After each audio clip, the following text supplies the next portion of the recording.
আপনার কম্পিউটার বা ল্যাপটপের যদি স্পিকার হঠাৎ কাজ না করে তাহলে আপনি কি করবেন? চিন্তা নেই, আপনার মোবাইলকে আপনার কম্পিউটার বা ল্যাপটপের স্পিকার বানিয়ে নিতে পারবেন। চলুন দেখি কিভাবে। চলে যাবেন আপনাদের পছন্দের যে কোনো একটা ব্রাউজারে। দেন এখান থেকে আপনারা সার্চ বারে লিখবেন অডিও রিলে লিখে।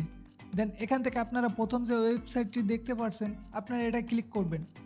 ক্লিক করার পর এখান থেকে আপনারা ডাউনলোডে ক্লিক করবেন। দেন আবারও ডাউনলোডে ক্লিক করবেন। আর আপনার যদি ম্যাক ভার্সন হয় তাহলে আপনি ম্যাক ভার্সনে ডাউনলোড করে নিতে পারবেন।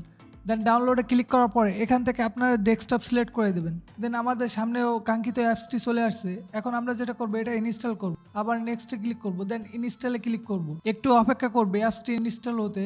দেন এখানে ফিনিশ চলে আসছে, আমরা ফিনিশে ক্লিক করব।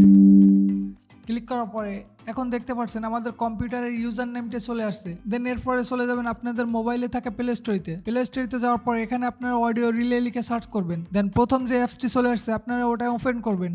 ওপেন করার পরে এখন দেখতে পাচ্ছেন আমাদের কম্পিউটারের ইউজার নেমটি আমাদের মোবাইলে শো করছে। এখন আপনারা যেটা করবেন আপনাদের মোবাইলের কম্পিউটারের ইউজার নেমের পরে ক্লিক করবেন। ক্লিক করার পরে দ্যাটস ইট, আমাদের কাজ শেষ। এখন যদি আমার কম্পিউটার থেকে আমি যে কোনো একটা গান প্লে করি তাহলে সঙ্গে সঙ্গে কিন্তু আমাদের মোবাইলে বাজবে।